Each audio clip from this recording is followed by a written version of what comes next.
kwentong ito ay hango sa totoong buhay. Mula ito sa isa nating kabayan na itago na lamang natin sa pangalang Anton. Taong 2001, probinsya ng Cebu. Nagsimula ang lahat ng dumating si Mang Bado sa pasugalan. Hindi pa uso ng mga panong ito ang pagdakip sa mga sugalero, lalo na kung nasa pinakaliblib na bahagi ng lugar. Hantak kung tawagin sa Cebuano ang sugal, kung saan 3 baryang tigpipiso ang ihahagis sa malapad na bato. 2 lamang ang pagpipilian, hari o patay. Hari ang tawag kapag nakaharap ang barya, patay naman kung likod. Kapag nagsisimula na, daig pa ang sabong sa siksikan ng mananugal. Matagal na nung nauso pero ngayon lang nagkaroon ng pagtatalo dahil sa pamamaraan ng antog ni Mang Bado. Ang antog ay tumutukoy sa paghagis ng barya. Kahit simpleng hagis lang ang ginawa, duda ang mga manunugal na may kakaiba sa lalaki dahil palaging nahuhulaan ang kakalabasan na naging dahilan upang manalo. Kapag nandyan si Mang Bado, siguradong lahat ng pera kukolektahin. Siguradong may tangan yan. O parang may gabay na siyang bumubulong kung saan dapat pupusta. Walang palye, palong-palo sa pagkapanalo. Umuwi nga yan ng halos maubad ang pantalon sa dami ng laman ng bulsa. Ganap na ganap sa paghakot ng pera. Sang-ayon si Anton dahil kahit siya ay saksi sa swerte ng matanda. Maraming manunugal ang galit, pero marami ding tagalabas ang pumuri sa angkin nitong kabutihan. Sa tuwing mananalo, namamahagi ito lalo na sa mga taong walang-wala sa buhay. Pero hindi rin naman lugi, napupunta sa kabutihan yung perang napapanalo niya. Tignan mo, papakyaw yan sa tindahan para ipamigay. Oo nga eh. Ano pa bang tinatayo-tayo natin dito? Ka na, para mabigyan natin. Napailing na lamang si Anton sa inasal ng kaibigan. Hindi rin siya nagpauli. Dali-daling humabol. Tindahan ng ulam ang pinakyaw ni Mang Bado. Inilapag sa mahabang mesa sa lilim ng mangga sa unahan. Tinawag lahat ng tao at sinabing magdala ng kanin para magsabay-sabay magtanghalian. Kanya-kanya sa pagbitbit ng kaldero, nag-uunahan sa pagkuha ng ulam. Gayunpaman, hindi mawawala ang panglalait. Kahit nakisali sa pagkain, nangangati pa rin ang bibig para magsalita ng kasamaan. Sige lang, kumain lang kayo hanggat meron pa ako may babahagi. Wika ni Mang Bado. Nasa tabi lang ito. Nakangiting nagmamasid. Manong, bakit po pala kayo palaging nananalo? Ibahagi niyo naman yung sikreto. Puro na lang pagkain eh. Tumawa lamang ang matanda. Hindi na nagabalang sumagot pa. Makalipas ang ilang sandali ay walang paalam na umalis. Bumalik ito pagsapit ng hapon. Dumiretso sa pasugalan at pumusta. Unang tungtong pa lamang ay panalo na. Nagsunod-sunod ito hanggang sa magkainitan dahil sa masamang timpla ng kasabayan. Nagkarambola, suntukan, sigawan. Ang iba pa'y iniingganyo na ipagpatuloy ang bakbakan. May sumisigaw pa ng matira matibay. Kagad inawat ng may-ari bago lumaki at makarating pa sa otoridad. Sinundan ni Anton si Mang Bado. Nagtataka rin ang binata dahil nakitang sinaksak. Tumama ang patalim sa braso pero walang sugat. Kung hindi napansing maigi ang kilos na yun, pwedeng sabihin na nakaiwas. Pero malinaw na nasaksiyan ni Anton ang lahat. Sumuot sa gubat ang matanda. Tahimik na binuntunan hanggang sa narating ang kubo. Pumasok ito doon. Nagmamadaling sinara ang pintuan. Ang binata ay pumuslit. Sumilip sa dingding. Nakita niyang nagubad ng damit si Mang Bado. Tinignan nito kung may tinamubang galos ang katawan. Nakahinga ng wala. Hinalikan ng kwintas na medalyon, sabay pagpapasalamat sa proteksyon. Dito nalinawan si Anton na ang swerte ng matanda sa sugal, hindi biyaya ng langit kung hindi anting-anting. Pumuesto ang matanda sa altar at saka nagsimulang magdasal. Tahimik lang na nagmamasid sa butas si Anton nang biglang kumalabit si Onyok. Kagad tinakpa ng bibig nito sabay hila sa malayo. Anong ginagawa mo dito? Hindi naman kita sinama. Ikaw ang dapat kong tanungin. Anong ginagawa mo dito? Namboboso ka ba? Sira ulo. Huwag mo nga ako itulad sa'yo. Sinundan ko si Mang Bado. Nakita kong sinaksak siya pero wala man lang sugat eh. Nagtataka ako. Sinilip ko siya sa loob at sigurado ako sa nakita ko. Meron siyang anting-anting na dahilan para maging bakal ang balat. Kasama na dyan yung swerte sa pagsusugal. Grabe. Pati personal na bagay inaalam mo. Tahimik kang tao pero tsismoso ka. Hindi maganda yung ginagawa mo Pero may silbi din. Kasi ngayon alam na natin kung ano nga ba si Mang Bado. Kumakapit lang pala sa anting-anting. Kaya pala palong-palo sa swerte. Hindi naman masamang magtiwala sa isang gamit mga iyo. Ang masama, mangialam sa buhay ng may buhay. Kagaya ng ginagawa nyo. Wala siguro kayong mga trabaho Mabuti pang gapasin nyo yung mga talahib sa likod ng bahay. Susuhulan ko na lang kayo. Libre na rin ang inumin at pagkain. May karit at panabas doon sa silong. Pwede na kayo magsimula. Hihindi sana si Anton, pero ang kaibigan ay naunang humugot ng patalim. Sinimulan ang paggapas ng talahib. Napailing na lang siyang sumunod. Mabilis natapos dahil hindi naman gaano karami. Pagbalik sa tahanan ni Mang Bado, sumilong muna dahil may bisita ang matanda. Sa pakikinig ng usapan, mararamdaman ang galit sa boses. Nasa loob kasi ang mga ito at nasa labas lamang sila nakapwesto. Tinalasan ng dalawang binata ang pandinig para maklaro ang sinasabi. Kaso nga lang, hindi malinaw dahil na rin sa layo. Sinubukang lumapit, pero natigilan ng lumabas ang bisita. Isang matipunong lalaki na nasa edad 60. Nahinto rin ito at saka tumitig sa kanila. Humakbang. Pero hindi nakalapit ng harangin ni Mang Bado. Ang sabi ko sa'yo umalis ka na. Dumiretso sa daanan at wag na wag kang makipag-usap sa mga tao. Subukan mong sumuway. Makikita mo ang hinahanap mo. May diin sa bawat salita ni Mang Bado.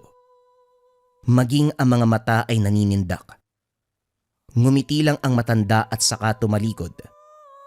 Saka lang binalingan ni Mang Bado sina Anton nang masiguradong nakalayo na ang bisita.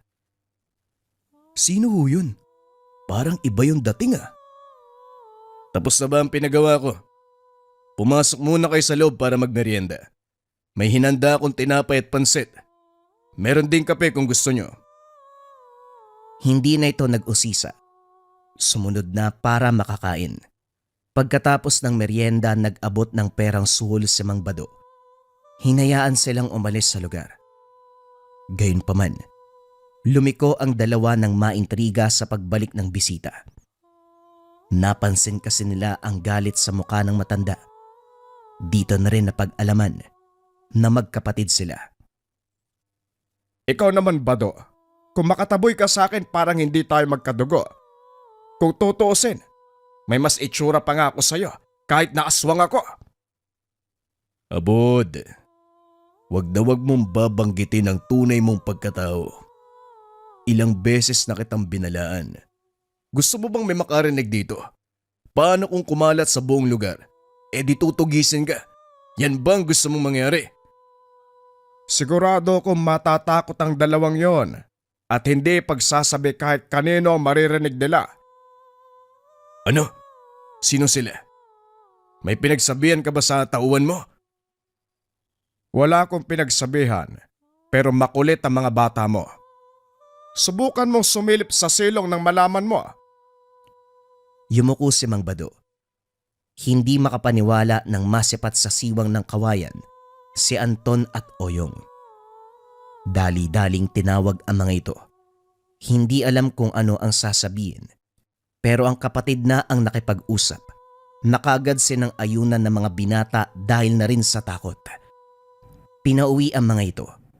Naguguluhan sa halo-halong emosyon na nararamdaman. Natatakot at nabigla. Natatakot dahil sa banta ng kapatid na aswang si Mang Bado. Nabigla din dahil sa nalamang ito. Matapos ang kaganapan, kusang umiwas sina Anton at Oyong. Kapag natatanaw sa daan si Mang Bado, lilis sila ng daanan. Kaso nga lang nagtaka sila dahil hindi na ito nakikita sa sugalan. Maging ang mga tao ay nagtatanong. Ilang ulit na rin pabalik-balik sa tahanan ang mga binata pero wala ito sa lugar. Hanggang sa nakita nila si Mang Abud. Ayaw sanang makipag-usap ng dalawa. Kaso nga lang, dahil sa katotohanan na pwede silang saktan nito anumang oras, wala ring nagawa kung hindi pumayag. Meron siyang hiniling. Sumama sila para puntahan si Mang Bado. Nagtulakan sina Anton at Oyong habang nakasunod. Gayunpaman, sinigurado ni Mang Abud na wala siyang gagawing masama sa mga ito. Gusto lamang magpatulong para sa kapatid. Naguluhan din ng mga binata kung ano nga bang klase ng tulong. Hindi naglaon. Bumungad ang nakahandusay na si Mang Bado. Kailangan ko ang tulong nyo para bantayan ang matandang to. Inatake ng kalaban kong aswang. Masyado kasing pabida. Hindi nag-iisip kaya napuruhan. Huwag kayo mag-alala, hindi papatayan. Wala lang malay. Pero, hindi naman siguro kami madadamay dyan sa kalaban nyo, di ba? Baka pwede kaming sa tahanan na lang ni Mang Bado. Huwag na sa lugar na to, nakakatakot eh. Pumayag si Mang Abud. Hinatid sila sa tahanan ng kapatid. Sinabihan na rin ang gagawin kung sakaling may magparamdam na aswang sa paligid. Tinuruan kung saan nakalagay ang gamit ni Mang Bado. Mga mabisang pangontra sa aswang. Nang makaisip si Anton, hindi napigilang magtanong. Sandali lang po, Manong. Kung magkapatid kayo ni Mang Bado, paano ikaw yung aswang? Tapos siya, merong mga gamit laban sa aswang. Ganyan talaga lalo na kung hindi kayo magkasamang lumaki. Saka lang kami nagkakilala ngayong matanda na. Mabuti nga nagkasundo pa eh. Nagawang respetuhin ng bawat katauhan. May tatanong pa ba kayo bago ako umalis? Pakabilisan. May hahabulin pa akong peste. Umiling si Anton. Lumakad na rin si Mang Abud. Kinuha nila ang kahon kung saan nakalagay ang mga gamit pangontra aswang. Ang nakasilid ay langis at 2 pares ng buntot pagi. Tig-iisa sila. Pumwesto sa tabi. Panaylikot ang mga mata sa tuwing may kakaluskos. Naguguluhan ako kung paano tayo napunta sa sitwasyon na to eh. Wala akong maalala. Ikaw lang ba? Parang kailan lang nasa hantakan tayo tapos ngayon biglang nagbabantay ng walang malay. Tapos may kapatid pang aswang. Ay nako. Makaraan ng ilang oras, naging alisto nang may biglang dumapo sa bubong. Gawa lamang sa nipa at ang bawat pawid ay parang nahawi. Nagbulungan sina Anton at Oyong. Hinanda ang buntot pagi. Kaso napakunot na lamang ang noo nang bumungad ang mukha ni Mang Abud. O kalma lang, ako to. Gusto ko lang masiguro na hindi kayo tulog. Mabuti naman at alerto kayo, napadaan lang ako. Alis din kagad, mag-iingat kayo. Ni hindi man lang nila narinig na kumaluskos ang pagbaba. Bigla itong naglaho. Baka mamaya, siya lang din yung may gawa nito kay Mang Bado. Tapos, niloloko lang tayo. Anton, umalis na tayo dito. Sa mukha ng matandang yan, hindi naman mapagkakatiwalaan eh. Nang magkasundo, dahan-dahang pumuslit palabas. Kaso nga lang, kaagad ding bumalik sa loob. Matapos maaninag ang anino ng halimaw, gumagapang ito sa damuhan. Mabilis ang kilos, na sa unang tingin nasa malayo, pero pagbalik ay malapit na. Naganda ang dalawa sa posibleng mangyari. Ano ba tong pinasok natin? Hindi tayo mabuting tao. May nagagawa ring kalokohan, pero hindi naman siguro makatarungan na malagay sa ganitong sitwasyon, hindi ba? Pwede bang huwag ka munang maingay? Nandyan na nga sa labas ang aswang eh. Mamaya makapasok pa yan kasi ang ingay mo. Wala din naman tayong magagawa eh. Magdasal na lang tayo. Nagkasagutan ang dalawa. Panaysisi sa kinalalagyang sitwasyon. Hindi na malayan na malapit na ang nilalang. Sa kalagitnaan, natahimik si Anton at Oyong nang marinig ang angil nito. Sinunda ng yabag sa bubong. Ilang sandali pa, bumungad ang nanlilisik na mga mata sa butas. Sa taranta ni Oyong, nahampas ng buntot pagi. Hindi ito inasahan ng nilalang kung kaya't matagumpay na natamaan. Malakas ang tunog ng pagkahulog nito habang paulit-ulit na sumisigaw. Tuwang-tuwa naman ang dalawa pero biglang napawi nang may bumangga sa dingding. Paulit-ulit na para bang gustong butasin. Pumipwesto doon, inihahanda ang buntot pagi. Kaso nga lang nahablot si Oyong bago mahambalos. Sa sobrang bilis ng kaganapan, nahuli si Anton. Paglapit sa kaibigan, wala na ang aswang. Nagulat din si Oyong dahil walang ginawa ang nilalang. Hinablot lang siya palabas at biglang iniwanan. Pareho silang napapatanong ni Anton. Gayon pa man nagmamadaling pumasok bago pa balikan. Nang mga sumunod na sandali ay wala nang nagparamdam. Nakahinga at nakatulog. Nagising kinabukasan nagkamalay na si Mang Bado. Sinabi ni Anton at Oyong ang naganap. Pero tumawa lamang ito. Nagbiro na para bang walang nangyari. Bumalik din kagad sa pagsusugal. Ang dalawang binata ay nagtatakang sumunod. Sa puntong ito maraming dayo ang dumating. Mapera. Malaki ang pustahan kaya ganadong lumaban. Kaso lahat sila tinalo. Imbis na pera ng dayo ang ubusin, kanila ang walang natira. Pero nang si Mang Baduna ang humarap sa mga ito, walang binatbatang lahat. Makikita ang tensyon sa pagitan ni Mang Bado at mga dayo. Kahit sila ang umantog, si Mang Bado ang panalo. Sunod-sunod hanggang naubusan ng pangsugal. Pagkatapos kanya-kanya sa pag-alis. Matalim ang titig ng mga lalaki sa matandang antingero.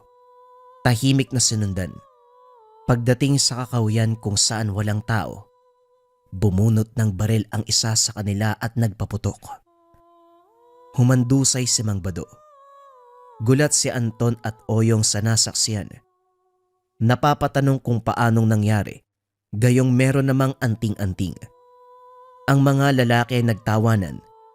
Tumalikod ang mga ito pero bago makalayo, bumangon si Mang Bado at saka gumanti. Ilang segundo lang ang lumipas, lahat ng ito ay bumagsak. Wala nang buhay. Dali-daling umalis sa lugar bago pa may makakita.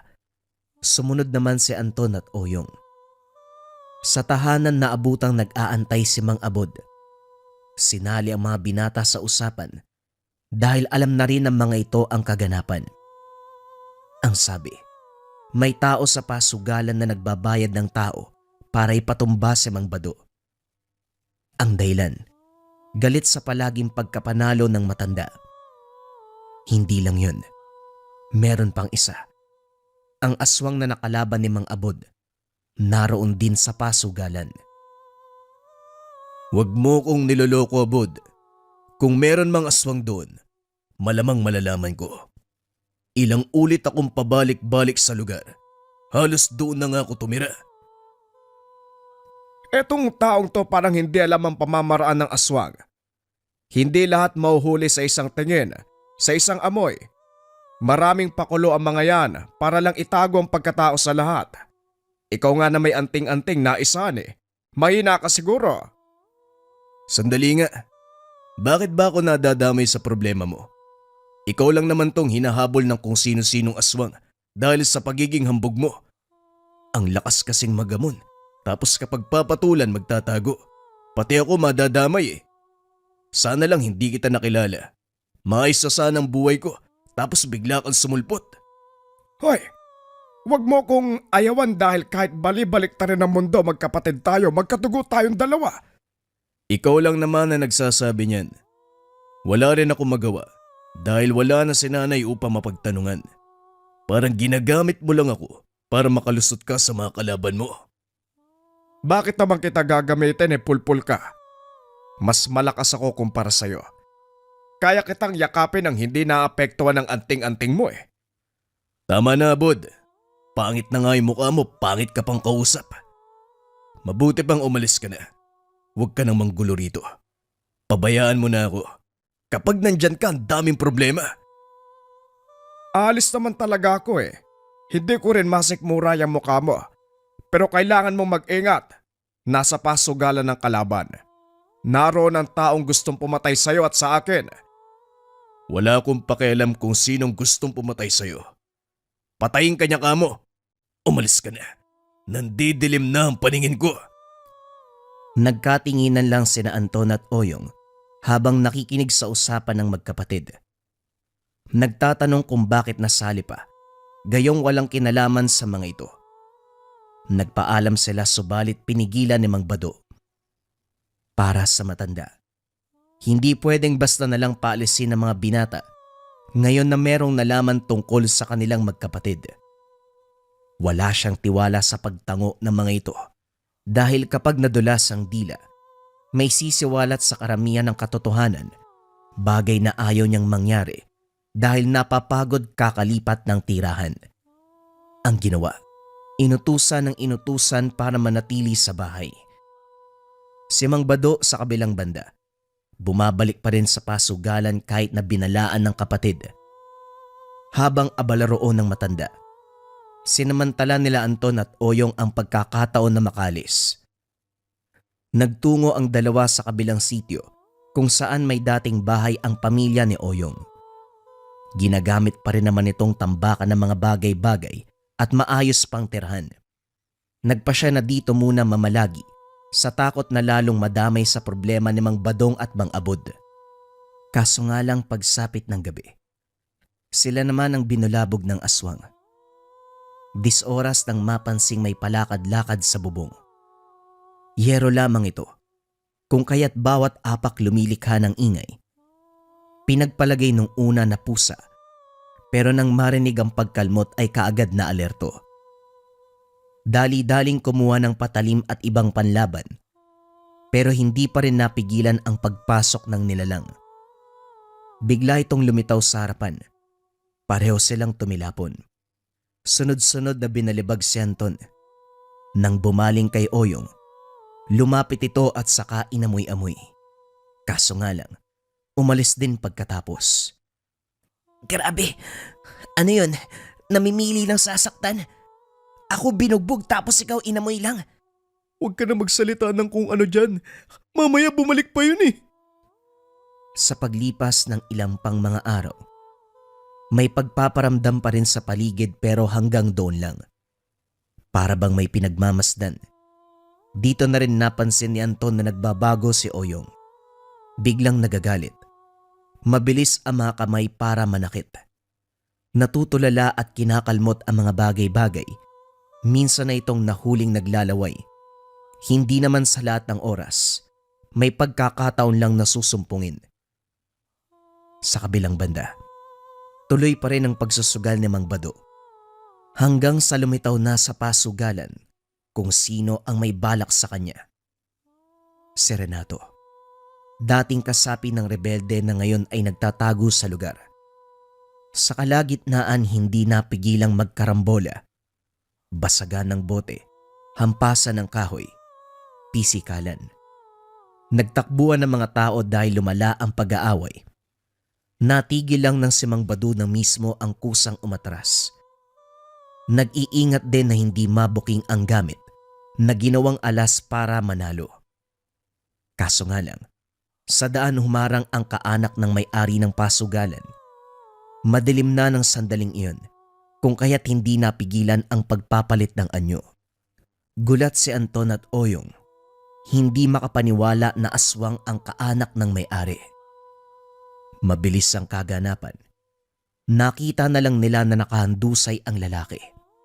Ilang ulit tumagos ang balisong ni Mang Bado sa katawan nito. Batay sa bakas, nagmamadali na ring umalis nang mawala ang matanda. Pero natigilan si Anton dahil biglang nawalan ng malay si Oyong. Binuhat na lamang ito at inuwi. Kaso nga lang problema ang bumungad pag-uwi ng bahay. At sila ang binuntunan ng galit. Minsan silang nakitang kasama si Mang Bado. Kahit ilang ulit mang sabihin na wala silang kinalaman, nagpupumilit ang lalaki. Sinaktan si Anton, pero kagad ding natigilan ng sumugod si Oyong. Kinagat ito. Kumaripas ng takbo habang iniinda ang sugat sa leg. Nanlaki mga mata ni Anton dahil nilalasap ng kaibigan ang dugo sa kamay, maging ang laman ay kinagat at nilunok. Oyong, ayos ka lang ba? Nakakadiri ka naman. Bumaling ito sa kanya. Tinitigan siyang mabuti hanggang sa dahan-dahang lumapit. Kinakabahan si Anton dahil iba na ang tingin nito. Bago pa may magawang masama, hinampas ni Mang Bado. Ang sabi ko sa inyo, doon lang kayo sa tahanan. Saan ba kayo nagpunta nitong nakaraan? Ang hirap niyong hanapin. Na paano ba tong kaibigan? Nako, ito na nga bang sinasabi ko? Bakit po? Ano pong nangyari kay Oyong? Ano pa nga bang nangyari? Nalahian na siya. May nakaengkwentro ba kayong aswang? Kaya sabi ko sa bahay lang kayo dahil damay na sa problema si Abod. Inutil talaga ang lecheng yan. Nagpapakita kapag may tinutugis tapos nandadamay ng inosente. Nang mga oras na ito, hindi na mahagilap ang kapatid. Hindi na nagsayang ng pagkakataon. Dinala ni Mang Bado sa tahanan si Oyong upang gamutin sa pagkayanggaw. Ang problema, masyadong mabilis ang proseso ng sumpa sa katawan nito. Ilang linggo pa ang lumipas. Lumala na ang senyales. Dali-daling hinanda ang mga gamit at saka sinimulan ang ritual. Kaso muling nabulabog si Mang Abod. Kasalukuyang hinabol ng aswang. Leche ka talagang matanda ka. May ginagamot pa ako pero nagdala ka na naman ng kalaban. Paulit-ulit na hinampas ang kapatid. Nakakabagong palit pa lamang ng anyo. Hubot-hubad. Nanlilisik ang mga mata. Kaya ko naman silang kalabanin ng problema, malakas eh. Tulungan mo ko, parang hindi ka kapatid. Na paano ba ang binatang yan? Napaka-inutil mo talaga. Maghanap ng gulo tapos hindi kayang tapusin. Kakatapos ko lang itumba ang sinasabi mong kalaban na naroon sa pasugalan. Tapos ito na naman. Ang sarap mong tagtarin. Lumabas si Mang Bado para itaboy ang aswang. Madaling naitaboy dahil gumamit siya ng sabulag. Saktong ginawaran ng malubang sugat. Hinayaang makatakas para sa malayong lugar abutan ng kamatayan. Bumalik sa loob para asikasuhin si Oyong. Pinainom ng tubig na pinagbabara ng medalyon na hinaluan ng iba pang pangontra. Pagkatapos pinilit pinasuka ang bagay na kinargahan ng sumpa. Sa puntong ito, kasing liit ng munggo ang batong lumabas. Kagad dinurog at saka nilibing. Nagmamadali si Mang Bado. Biglaan ang pasyano malis sa lugar dahil pinag-uusapan ng mga tao. Siya kasi ang huling nakalaban ni Renato na kasalukuyang binuburol. Sa lala ng pagkagat ni Oyong, binawian ng buhay. Walang nakakaalam sa kanila na ang binata ang may kagagawan. Nilihim din ito ni Anton. Nag-aalala na baka pagdiskitahan ng kaibigan. Masyadong mabilis ang kaganapan. Nahirapan si Anton na iproseso ang lahat. Ang naaalala sa pasugalan nagpapalipas ng oras. Kumakain sa biyayang bigay ni Mang Bado. Ngayon ay nasangkot sa problema. Nakainkwentro ng aswang. Nayanggaw si Oyong at ngayon naman nawala sa lugar si Mang Bado. Kasabay ng paglisan nito. Gumaling naman si Oyong, kaso nga lang wala itong naaalala. Nawala na din ang mga perwisyo sa kanilang lugar. Hindi na lang din sinabi ni Anton ang totoong kaganapan. Hindi niya ipinagtapat kay Oyong na minsan siyang nayanggaw at tumikim ng laman ng tao. Pero habang buhay dadalhin ni Anton sa kanyang sarili ang masalimuot na karanasan kay Mang Bado. Ang sugalero ng Cebu. Bagong kwento pa rin ang kasunod mga kabayan. Ito ay tungkol sa manunugis na naging ermitanyo. Simulan na ang storya. Ang kwentong ito ay hango sa totoong buhay. Mula ito sa isa nating kabayan na itago na lamang natin sa pangalang Dokyo. Taong 1991, Siquijor. Maraming may isip na kababalagan ang kahit na sino kapag narinig ang salitang Siquijor. Pinaniniwalaan na pugad ito ng iba't ibang kababalagan. Hindi lamang ng mangkukulam at mambabarang, kundi maging ang aswang na palaging pinoproblema ni Dokyo. Isa siyang antingero na galing sa pamilya na manggagamot, hindi sumunod sa yapak ng ama. Ang nagustuhan nito, panunugis, pakikipagbakbakan sa mga nilalang. Ayaw magpahuli dahil malakas ang laban ng tangan na nagmula sa kawayan. Tokyo, sa kawayan ka na talaga nakatira. Meron tayong tahanan pero dyan ka namamalagi. Paduyan-duyan, akala mo kung sinong senyorito. Umuwi ka nga. Tumulong ka sa gawaing bahay. May ginagamot ang tatay mo. Marami nga asikasuhin daan. Malayo pa lang naririnig niya na ang malakas na boses ng ina. Madalas siya nitong sinusundo sa kawayan kung saan tumatambay. Dinadalan pa ng walis tingting bilang panghampas. 24 anyos na pero bata pa rin itrato, lalo na pagdating sa pagdidisiplina. Uwi naman ako mamaya eh. May dala ka na namang walis ah. Nay naman, huwag mo ipalo sa akin yan, masakit. Wika ni Dokyo. Nagmamadaling tumayo mula sa duyan upang makaiwas. Anong gusto mong daling ko sa susunod, 2x2? Ang laki mo na, pero kailangan mo pang pagmalupitan para umuwi. Ano bang meron sa kawayan na to parang nahuhumaling ka masyado? Araw o gabi nakaduyan ka dito. May engkanto ba dito naging nobya mo? Si nanay talaga magulos dili nga po kayo. Palagi na lang may nasasabi. Eto na nga ho, uwi na nga eh. Tugon ni Dokyo. Niligpit ang duyan at saka nagmamadaling lumakad. Sa kawayanan siya palaging nakatambay. Hindi lang dahil sa presko ang hangin, malawak na tanawin, kundi doon natagpuan ang mutsyang tinatangan. Malaki ang respeto sa nasabing lugar. Kaya bilang pasasalamat sa binigay na lakas, naglaan ng oras doon. Pagdating ng tahanan na abutan niya ang ama, nagliligpit na mga gamit. Tapos na ang gamutan sa mga pasyente pero naguguluhan pa rin. Tay, may problema po ba? Yung mukha nyo kasi parang may hindi pa nasusolusyonan. Ang lalim ng iniisip nyo, kahit wala ng pasyente. Kilala mo si Aling Sikay, ano? Yung anak niyang buntis natagpo ang patay kaninang umaga. Ang sabi ng asawa, nakarinig siya ng kaluskos sa bubong. Sandali lang naman daw kaya hindi pinansin sa pag-aakalang pusa lang. Sunod na namalayan, umalingaso yung matinding amoy. Parang nabubulok na laman na sunog eh. Hindi rin pinansin dahil nawala kagad. Tulog na ang asawa sa kwarto na masandaling yon. Kinaumagahan nalaman nila wala na eh.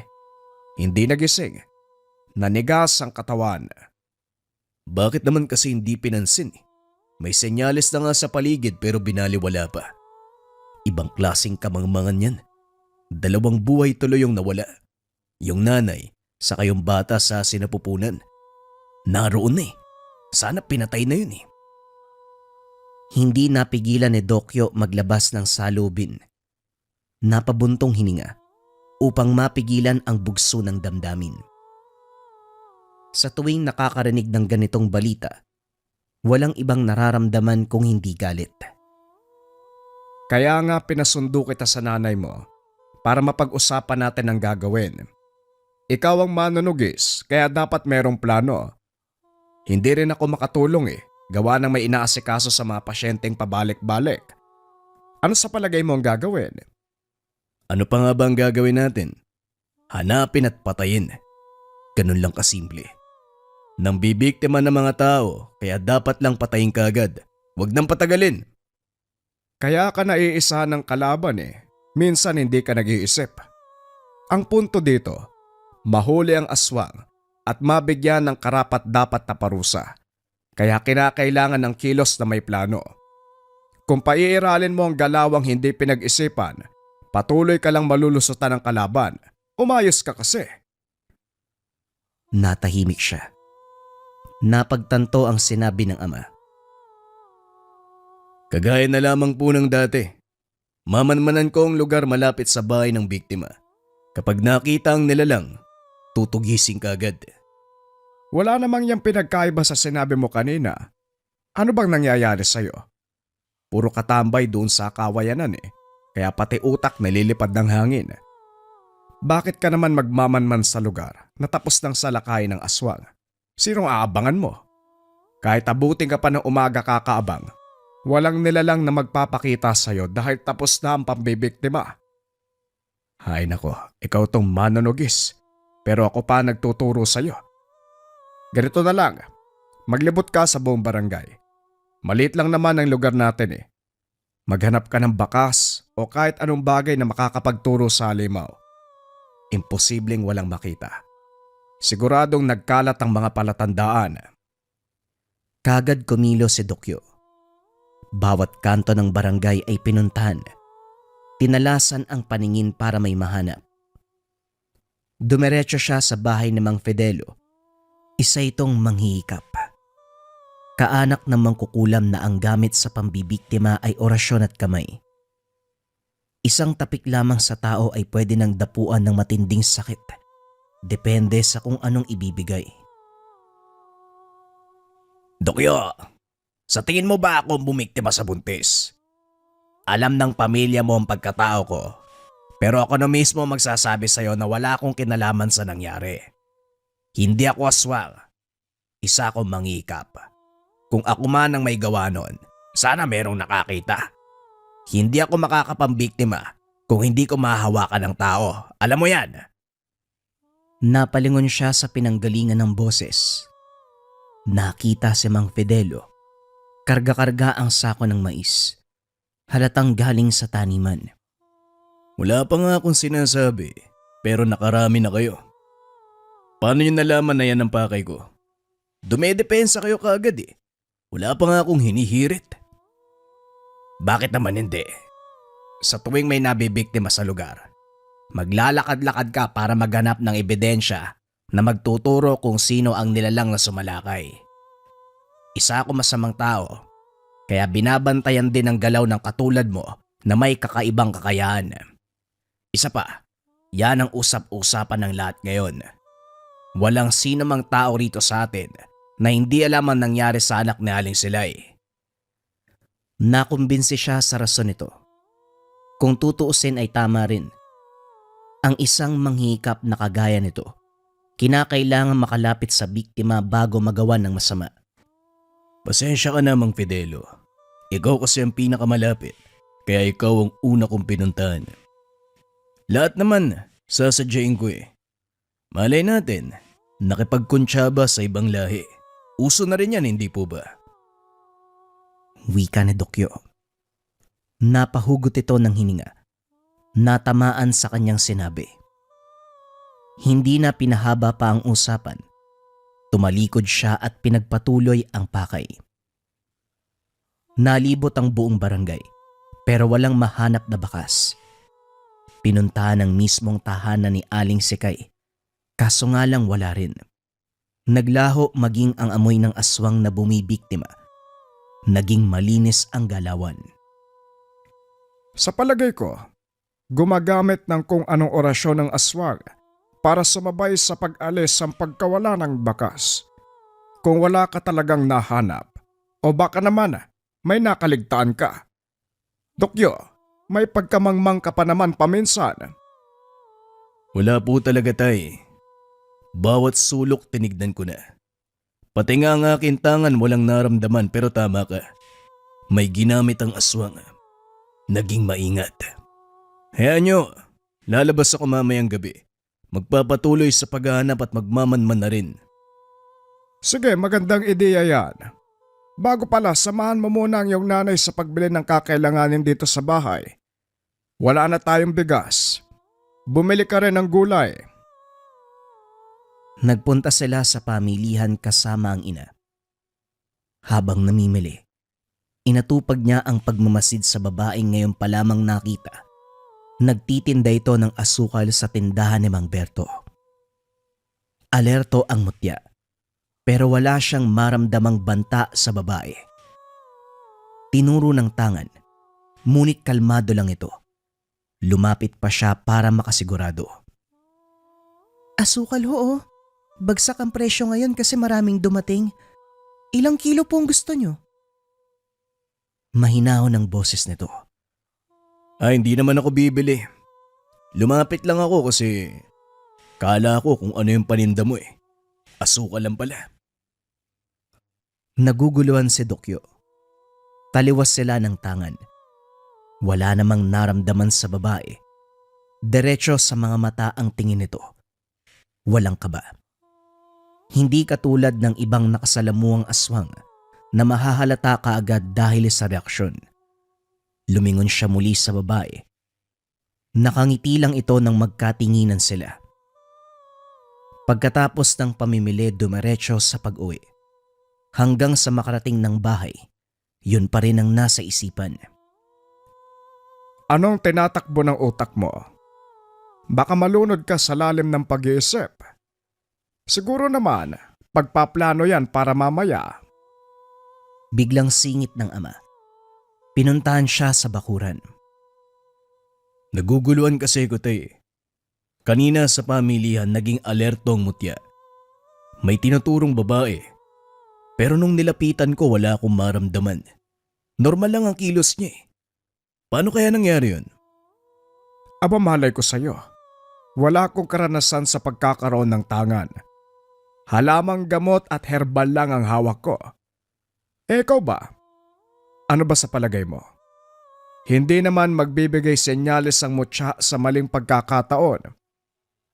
Kumbaga, hindi yan nagkakamali sa pagtukoy. Kung itinuro ang tao, isa lang ang ibig sabihin. Masama. Kung wala kang naramdaman sa babae, baka hindi siya aswang pero may tinatagong kasamaan. Alam ng mga mutya ang mga uri ng individual na maitim ang budhi. Kung sabagay may punto ho kayo, tay. Hindi ko napansin ang katangian ng isang aswang doon sa babae. Kasi baka isa siyang hamak na tao pero may masamang binabalak. Etong tangan ko. Kung ano-anong kasamaan nyo napapansin. Mamaya anong oras mong balak lumabas? Ang sabi ni paring Lauro, may nakita siyang kahinahinalang babae malapit sa kanila. Ilang beses daw dumaan eh. Tumitingin sa mga kabayan. May pagkakataon na humihinto. Ang kinakatakot niya baka aswang daw eh. Tignan mo nga, baka yun yung halimaw na ng bibiktima nung nakaraang gabi. Kapag nasiguro mong aswang, wag na magpalin lang. Puksain mo kagad. Oo naman, tay. Wala akong papalampasin lalo na kapag nahuli sa akto. Mamaya, sisiguraduhin ko mahanap ang sino mang umaaligid na yan. Sana siya rin ang nilalang na ng biktima sa yumaong anak ni Aling Sigay. para isang panunugis ang mangyayari. Pagsapit ng gabi nakahanda na si Dokyo. Naglilibot sa lugar. Layong mahanap ang halimaw. Siniguradong tulog ang lahat bago lumapit sa mga bahay-bahay upang maiwasan ang anumang negatibong pag-iisip laban sa kanya. Hindi alam na mga kapitbahay na isa siyang antingero. Dumaraan lang siya pero matalas ang pangdama at paningin. Pinupuna ang may hinang kaluskos at mga anino sa tabi. Sa unang mga oras ay walang napansin. Pabalik-balik siya sa pag-ikot.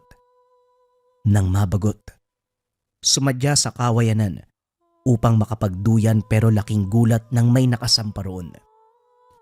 Dali-dali siyang naglakad. Habang papalapit ay nagiging aktibo ang tangan. Alisto siya. Hinanda ang patalim. Sandali lang. Hindi ako masamang tao. Napadaan lang ako. Nakiduyan lang. Napagod ako kakalakad eh. Wala naman akong binabalak na kahit ano. Natigilan si Dokyo nang makilala ito. Teka sandali. Ikaw yung babaeng nagtitinda ng asukal sa tindahan ni Mang Berto, hindi ba? Anong ginagawa mo dito? Ang layo-layo nun eh. Tumingin sa kanya ang babae. Tinitigan siya pero hindi nakilala. Oo, bagong tendera ako doon pero magkakilala po ba tayo? Bago pa lang kasi ako sa lugar niyo eh. Hindi rin kabisado yung mga nakakasalumuwang tao. Pasensya na po kung hindi ko kayo makilala ha. Talaga bang nakita tayo sa tindahan? Kailan? Napakamot na lamang sa ulo si Dokyo. Hindi nagustuhan ang pagsasalita nito. Wala. Eto naman kung makapagsalita, po nang po eh. Kalimutan mo na nga lang. Huwag ka rin dito magduyan. Doon ka sa malayo para sa akin ang lugar na to. Walang sali-salitang umalis ang babae. Tinitigan niya ito habang papalayo. Malakas ang senyales ng tangan pero kabaliktaran ang sariling nararamdaman. Naguguluhan siyang nakatingin dito. Pinutol niya ang duyan at dinala sa bahay. Babanlawan niya ito. Ayaw na may dumikit na ibang baho. Nang hindi pa rin maalis ang senyales ng tangan, inamoy niya ito at dito nahanap ang bakas ng aswang. May kaunting samyo na naiwan. Naisan ako ah. Hindi bali. Ngayong alam ko na. Humanda siya. Kagad lumabas si Dokyo at muling naglibot. Nagbabaka sakaling makita ang babae pero ilang beses nag-ikot ay walang natagpuan. Umuwi na lamang at inantay ang umaga. Balak na puntahan sa tindahan ni Mang Berto. Sumakto naman na bukas na ang tindahan pagdating niya. Magandang umaga po sa inyo, Mang Berto. Kayo po ba ang nagbukas ngayon? Wala po ba yung utosan niyo? Tanong ni Dokyo. Tinulungan niya ito na mag-ayos ng tindahan. Hindi nakauwi ang babae. Kagabi pa nagpaalam na may pupuntahan lang. Hanggang ngayon hindi pa nakakabalik. Ewan ko ba sa isang yon? Kung ano nangyari sa kanya parang ako pa ang mananagot kasi trabahante ko. Walang maayos na paalam. Walang binanggit na lugar o kasama. Naiwan pa naman ang mga gamit doon sa tulugan. Baka babalik mamaya. Saan kaya yun nakatulog Diyos ko? Sana naman nasa mabuting kalagayan. Kukulangin ang kita ng tindahan, pambayad kapag may nangyaring masama doon. Ano po bang pangalan ng babae? Alam niyo po ba kung saan siya nanggaling? Parang bago siya dito sa lugar natin eh. Ngayon ko lang nakita. Wala namang nabalita ang bagong lipat. Hindi ko rin alam Bigla na lang siyang lumitaw nung nakaraang araw. Sakto naman na wala akong katulong dito sa tindahan. Kasi sinisante ko ubod ng tamad. Nakiusap na mamasukan yan kaya tinanggap ko kaso ngayon ewan ko kung nasaan. Yung mga gamit niya, Mang Berto, pwede po bang makita? May pagdududa ako sa katauhan ng babaeng yun eh. Alam niyo naman po, maraming masamang loob na nagkalat dito sa atin. Mahirap na, baka pati kayo madamay. Tama ka. O siya sige. Puntahan mo doon sa likod. Yung kwarto sa kanan. Mabuti na isip mo yan. Ikaw nang bahalang maghalungkat doon. Tignan mo ang bawat gamit para sigurado. Wika ni Mang Berto. Walang pag-aalinlangan na pumayag dahil inisip din ng kaligtasan at kapakanan. Dumiretso siya sa kwartong itinuro nito. Pagbukas pa lamang ng pintuan, bumungad ang amoy ng isang halimaw. Kaunti lamang ang gamit ng babae, iilang damit. Ang nakaagaw ng atensyon ay mga bote. Kinuha niya ang isa at sinuri. Dito napagtanto na may ginamit na langis upang itago ang totoong katauhan, upang lituhin ang taong may tangan na katulad niya. Lumabas siya. Pagkatapos magalungkat, sinabi ang katotohanan kay Mang Berto. Binigyan ng babala at iniwanan ng pangontra upang maging ligtas kung sakaling babalik ang babae at may gawing masama. Umuwi siya ng bahay para ipaalam sa ama ang natuklasan. Kaso lang hindi natuloy dahil maraming inaasikasong pasyente. Nagintay siya hanggang hapon pero bigo pa rin. Naka, hindi pa matatapos yan, tatay ma. Kinakailangan ng atensyon yung ginagamot niya eh. Hindi maiwan-iwan, ano bang sadya mo? Kung pwede ako na lang magsasabi, pagpasok uli ng kwarto para magdala ng mainit na tubig. Wika ni Nanay Osang. Mamaya po ba hindi pa rin matatapos? May mahalaga akong sasabihin. Antayin ko na lang kaya. Hindi pa talaga. Tungkol ba yan sa napag-uusapan yung tutugising aswang? Kailangan ba talaga ang ama mo dyan? Parang hindi naman kasi manggagamot to. Ikaw ang manunugis eh. Mauna ka na sa pagkilos. Sasabihan ko na lang siya mamaya. Napaisip si Dokyo. Gusto sanang sabihan ng ama para makahingi ng karagdagang payo. Pero dahil abala sa pasyente, nagpa siya na gawin na lamang ang panunugis. Ako na lang po magsasabi kay tatay mamaya. Alis po muna ako. May huliin lang na halimaw. Total madilim na eh. Tamang-tama para manugis. Lalakad na po ako na eh. O sige, Dokyo. Wala akong ibang masasabi kung hindi iba yung pag-iingat. Minsan, nauunay ang pagyayabang mo eh. Laban nito ng hindi pangkaraniwang nilalang. Kaya maging alisto ka. Ilang taon ka pa lang bilang manunugis. Alam kong malakas ka, pero mag-ingat ka pa din. Tumango si Dokyo. Lumakad pagkatapos magpaalam. Walang ideya kung saan pupunta, kaya patayo-tayo na lamang muna sa daan. Nakikiramdam sa paligid hanggang sa nakita si Mang Lauro. Tumatakbo palapit sa kanyang kinaroroonan. Pawisan at takot na takot. Kagad niyang hinarangan. Mang Lauro, anong nangyari? Parang hinabol ka ng demonyo ah. Matagal bago nakapagsalita ang matanda. Nanginginig habang lumilingon sa pinanggalingan. May aswang doon.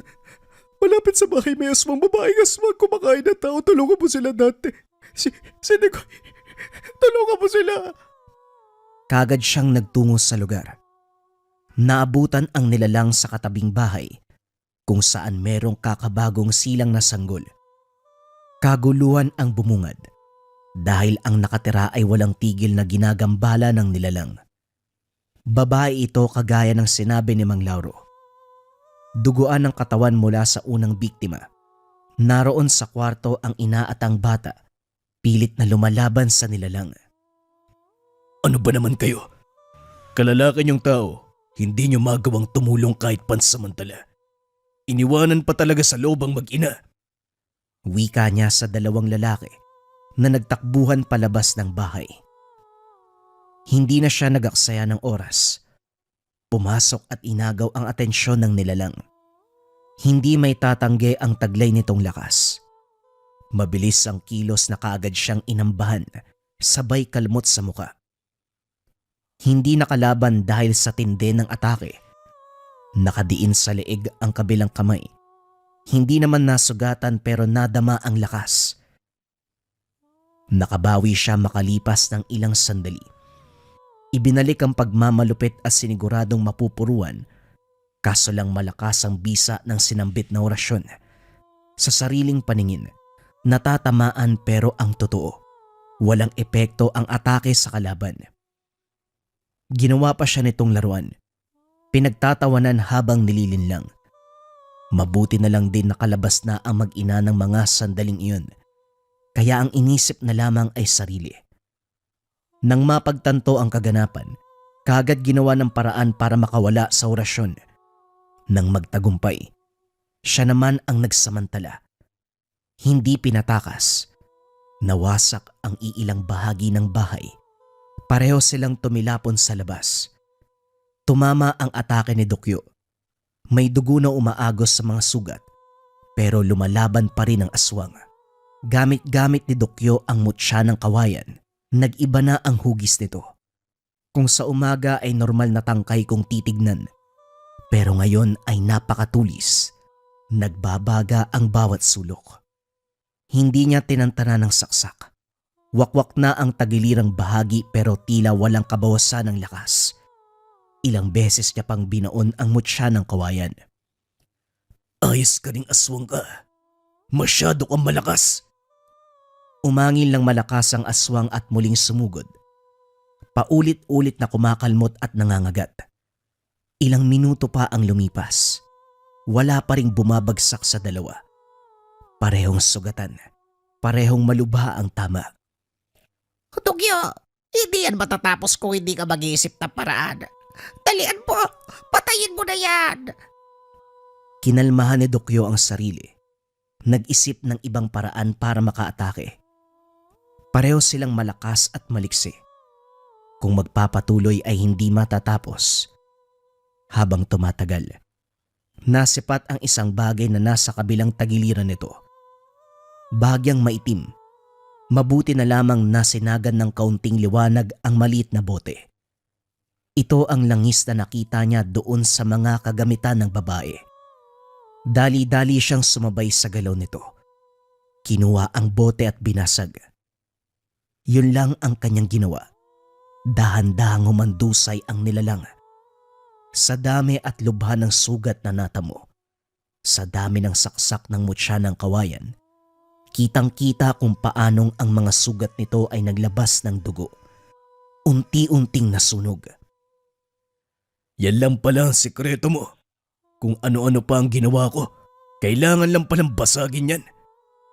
Ibang klase ka rin ha.